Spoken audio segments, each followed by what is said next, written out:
السلام علیکم. ستړي مشه درنو اوریدونکو. په تیره برخه کې تاسو د څلورم نفر پولیسي ناول 9 برخه اوریدلې وه. د تیرې برخې په پای کې تاسو واوریدل چې رامین د ادینا په کور کې د پټ لوبغاړي راتګ ته په تمه وه. هماغه و چې هغه پټ لوبغاړی راغی او ویې لیدل چې هغه تیلور او هربرت دي. د هغوی په لیدو باندې بیخي زیات تعجب کې شو او په پخلنځي کې د هغوی د خبرو اوریدو ته په تمه وه.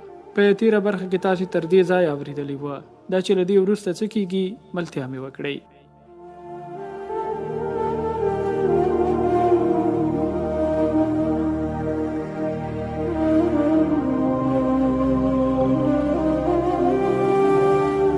رامین وایي څه باندې نیمه شپه مهال هربرت له خونې څخه راووت. ادینا هم د دروازې تر خولې ورسره لاړه. دوی 3 دقیقې وروسته تیلور پارتمان پرېښود. اوس یو زه او یوه ادینا پاتې وه. څه شېبه مې صبر وکړ. وروسته له پخلنځي څخه راووتم او د خونې دروازې ته نږدې شوم. دروازه مې وټکوله. راځه دننه، درته منتظره یم. دروازه مې پرانیسته او ننوتم. ادینا مخامخ ناسته وه. د 2 ګوتو په منځ کې سګرټ نیولی وه. شپه په خیر. هغې هم وویل شپه په خیر. راځه کښېنه، ولې حیران یې؟ مګر زه دې پر دغه حال د نندارې حق نه لرم. ولې نه؟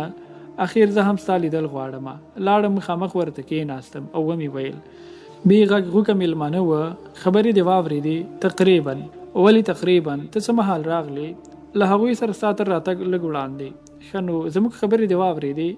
یو ځل مې وویل چې تقریبا. یوازې په پسپسي ونه پوهېدم چې څه یې سره ویل. ویې خندل او ویې ویل ټولې خبرې ستا په اړه وي. زه نه پوهېږم چې هغوی ولې دومره درڅخه ویرېږي. ومې ویل ویرېږي خو نه، بس یوازې مې د له منځه وړلو لپاره نقشه کاږي. ځکه له دې ډارېږم چې رئیس ونه پېژندل شي. یعنې ته کاپا ته دومره ارزښتناکې چې بیخي دې وژل غواړي. دا باید له هغوی څخه وپوښتي. ستا هم په کیسه سرخلاص دی. ماضي ټوکې کوي. دا خو څرګنده ده چې ماضي ټوکې کوي. دا خو څرګنده ده چې په ځینو برخو مې سر خلاص شوی. له ډېرو نورو شیانو هم خبره یې چې اوس یې باید راته ووایي. البته له سوډا سره د یو ګیلاس ویسکي تر څښلو وروسته ادینا له ځایه پاڅېده او ویې ویل ښه شو. ودې ویل څنګه ده چې هماغه د هربرت له ودیکای درته واچوم؟ تاوان نه لري. ویې ازمایا. په خندا مې وویل نه، دا کار مه کوه. د هغه ودکا مې له مزاج سره نه جوړېږي. له هماغه همیشنۍ ویسکي یې راکړه. که کینیاک وي نو غوره ده. لږ وروسته یو ګیلاس کینیاک په لاس کې راکړل او ویې ویل لاس مې یې ونیو. د کینیاکو ګیلاس مې پر میز کېښود. سترګې یې راپورې ګنډلې وې. ویې پوښتل ډاډ دې اوس 100 ته رسېدلی که لا هم کمی لري؟ 100 ته یو څه پاتې دي. موسکی شو. ویې ویل یو څه پروا نه کوي. مهمه دا ده چې تا ماهر لوبغاړي وپېژاند. اوس چې د کار راته ووایې تر سره کوم یې. ومې ویل تیلور لږ ډېر په ځان شکمن کړی وم. بس یوازې مې دا شک غښتلی نه شو. کوم دلیل مې هم نه ورته درلود. ښه ته اوس زما د نیولو او هغوی ته د ورسپارلو دنده پر غاړه لري. راته یې وویل ژر تر ژره باید لاس پر کار شي، که نه لومړی له منځه تلونکي کیسه به زه یم. ستا خو سر خلاص دی، تر دې بالا نشم تېرېستلی.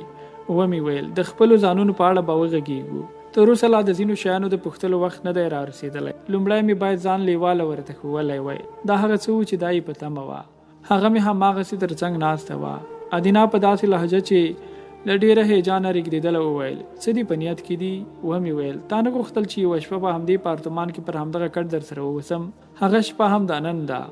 زړه ته مې نه لوېږي. کله چې سهار شي بیا دې سر خلاصېږي چې ډېره ښه شپه مو تېره کړې ده. ستا سره پاتېده خو ماښام او سهار نه لري. زما سترګو ته یې وکتل. ویې پوښتل ماښامنۍ دې خوړلې؟ په داسې حال کې چې کورتۍ مې کښلې وه. ومې ویل ستا څنګ تر هر څه راته غوره دی. ویې خندل او ویې ویل ډېر شاعرانه غږېږي. د ځینې وختونه شعر هم وایم، خو د هغو غوندې نه چې یو پله شعر وایي او بیا یې په قافیه کې بند پاتېږي. لنډه دا چې یو خارق العاده انسان یې. ومې ویل نه، ستا په شان. راته یې وویل تا ادینا له رازه ډک او د خارق العاده کارونو ترسره کوونکې بللې ده. ها حق هم لري. ځکه له تیلور او هربر سره زما پېژندنه بل فکر تا ته نشي درکولی. ومې ویل نو همداسې نه ده. تیلور هربرت او هم ښایي نور ملګري ستا سره په تماس کې وي، خو ته ځان یوازې د یوې سندرغاړې په توګه رامعرفي کوي. ورو یې وویل تېروتنه کوې رامینا. زه یوازې یوه سندرغاړې یم. که مو په 2م نړیوال جنګ کې سره لیدلي وای او تا دا خبره کولی نو سمه وه، مګر اوس خبره یې بشپړه نه کړه. ومې پوښتل خبره یې بشپړه نه کړه؟ ومې پوښتل ښه اوس هېڅ کاره یې؟ همداسې نه ده؟ هو اوس هېڅ کاره یم. او په دویم جنگ کې یو غښتلی استخباراتي مامور وي. په زړه پورې کیسه ده. سر یې راوچت کړه، ویل کوم ځای په زړه پورې دی؟ ما خو تر اوسه څه نه دي درته ویلي. هغه مهال یعنی په دویمه نړیواله جګړه کې زه یو استخباراتي مامور وم. د ځمکني ځواک لپاره می کار کاوه. په همدې شاوخوا کې ایسته او دورې کېدلم، کله په هندوستان، کله فیلیپین، او کله لنډه دا چې د هر هیواد پوله می پر مخ پرانیستې وه. کله چې جنگ پای ته ورسېد له کاره یې ګوښه کړم. یوازې زه نه، ممکن د ډېرو شتوالي ته نور اړتیا نه وه. یوې هماغه هورمز چې په تهران کې ووژل شو، ته هغه پیژندې؟ هغه زما همکار و. ښه نو نوره کیسه وکړه. کېناسته، سترګې په ما کې وي. له څېرې ښکارېده چې بېرته د جګړې کلونو ته ستنه شوې ده. ورو یې سره وښوراوه او ویل په هماغه لعنتي جګړه کې مې له ډاکټر کلوتروپیک سره وپېژندل. د هغه د شبکې غړی وم. همده تیلور هم له هغه سره کار کاوه. د هغه مرستیالي پر غاړه وه. ومې پوښتل نو تیلور هم د هغه کسانو له ډلې څخه وه چې له کاره یې ګوښه کړل؟ نه، خپله یې استعفا وکړه. نور مې ونه لید تر څو همدا څو میاشتې وړاندې یو شپه هغه او کلوتروپیک راپسې راغلل. کلوتروپیک ته مې ځای معلوم و او ټینګې اړیکې مو سره درلودلې. اخیر یو پر بل مینان و. آیا خبره یې چې چا وواژه؟ هو، خبره یم. هغه شپه زه هم هورې وم چې کلوتروپیک مسموم شو. چا؟ تیلور مسموم کړ؟ له کومه خبر یې؟ همداسې مې وانګېرله. هو، تیلور مسموم کړ. او ته له کلوتروپیک سره پر ناپایا مینه برسېره دې ته تیاره شو چې څو کلن ملګری له منځه یوسي؟ د خبرو منځ ته یې رامنډه کړه. ویل نه، اصلا زما روا هم د تیلور په جنایتکارانه پلان خبره نه وه. او کله چې د کلوتروپیک کار خلاص شو، تیلور تهدید کړم چې کمی راز افشا شي د هغه له برخلیک سره به مخامخ شم. هغه خپل اصلیت څرګند کړ او ویل چې د کاپا مامورین شپه ورځ په ما پسې څار وي. دغه شیبه مې د کورتۍ په جیب کې د ارتباطي دستګاه غږ پورته شو. له کټه راکوز شوم او دستګاه مې راوکښله. الو فریدریک، ښه څه پیښه وه؟ راما ووژل شو. د پولیسو رئیس هم همالته وه. ډېر ښه، تا او جان د ودانۍ په څار اوسئ. زه 1 ساعت وروسته درځم. دستګاه مې بنده کړه او پر خپل ځای مې کېښوده. بېرته ادینا ته راغلم او ومې ویل اخیر د رئیس لارښوونه ترسره شوه. ادینا وویل له دې موضوع چې خبر شوې نو ولې د راما د ژغورنې لپاره روغتون ته لاړ نه شوې؟ ومې ویل ته هغه 2 ماته تر راما ارزښتناک وی. راما خپل قاتل و. ته خبره یې چې فاندینا د چا په لاس ووژل شو؟ نه، له دې نه یم خبره او باید خبره هم نشمه. تا ته خو زما حالت روښانه دی. فاندینا د راما په لاس وژل شوی و. خپله هغه راته وویل او اوس یې په سزا ورسېد. هو، آبي ورځ به د تیلور وار هم راورسېږي. ادینا لاس راوغځاوه او پر کټې کېنولم. ویل تیلور هم ښه پوره دوکه کړې وه. که زه نه وای تا هېڅکله ماهر لوبغاړي نه شوې پېژندلی. مګر د حیرانۍ خبره دا ده چې په کلیسا کې ولې مرسته در سره وکړه؟ ومې ویل دا د تیلور په شان خلکو ځانګړنې دي. ستا د کانیا نوم نه دی تر غوږ شوی. کانیا ناګا؟ ویل ولې؟ په خبره نه یې چې چیرې دي؟ زما په نظر ښه دا ده چې نوم یې وانخلي. پوه نه شوم. یعنې غواړي ووایي هغه هم د راما په برخلیک اخته شوي دي؟ ادینا وږي پورته واچولې. ویل ډېره طبیعي ده. یو موټر درې ته لویږي او کله چې پولیس ورځي ویني چې د موټر 3 تنه سپرلۍ له منځه تللې. البته د موټر لوېدنه ډېره طبیعي وه. وروسته یې پسې ښخ کړل. د کانا ناګا او فاندینا د مېرمنې د مړینې خبر اورېدو دومره ډېر اغېزمن کړم چې د ادینا راته پام شو او نورې څه ونه ویل. اولادونو ته یې ډېر خواشینی شوم. تر 2-3 دقیقو چوپتیا وروسته ادینا وویل ما باید دا خبره نه وای درته کړی، خو تا پوښتنه وکړه او زه پر جواب ویلو اړه شوم. اخر زه خو نور ستا یم، هر څه باید درته ووایم. خوا دې بده شوه.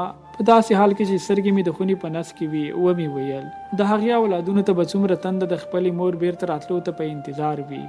د هغې اولادونه به په څومره تنده د خپلې مور بیرته راتګ ته په انتظار وي. داسې انتظار چې هیڅ پای نه لري. ادینا وویل کانا اولادونه هم درلودل؟ هو، 2 اولادونه. دا تیلور ډېر ستر ګناهګار دی. اوس وپوهېدې د کانا اولادونه چیرې دي؟ له دې نور نه یم خبر. زما خواته یې وکتل او ورو یې وویل نیت دې څه دی؟ ومې ویل هیڅ، نور ځم هوټل ته، ډېر ستړی یم. خو تا تر سهاره زما سره د پاتې کېدو ژمنه کړې وه. له کټ څخه مې د پورته کېدو هڅه وکړه خو په 2 لاسونو یې تر اوږو ونیولم. ویل نه دې پرېږدم. چیرې ځې؟ سهار بیخي نږدې دی. ما ورته وویل لاندې 2 تنه راته منتظر دي، باید ورشم. ویل په هماغه دستګاه ورته ووایي چې لاړ شي، له هغوی سره په تماس کې نه وي. اوس خو را باندې باوري شوې. نور نو د ودانۍ پر شاوخوا د دوو د پیرې اړتیا نشته. ګوره رامینا، زه هم یو وخت استخباراتي ماموره ومه. له دې ټولو چمونو او فنونو سره اشنا یم. نور مې نشي تېرېستلی. ومې ویل رښتیا د رئیس په اړه مې پوښتنه هېره شوه. دا بیا څنګه انسان دی؟ هربرت او تیلور ډېر پکې غږېدل. ته یې باید وپېژنې چې څه کاره او ځای چیرې دی. یوه شیطاني مسکا یې پر شونډو راڅرګنده شوه. سترګې یې راپورې وګنډلې او ویې ویل د رئیس پېژندل ډېر ارزښت درته لري که نه؟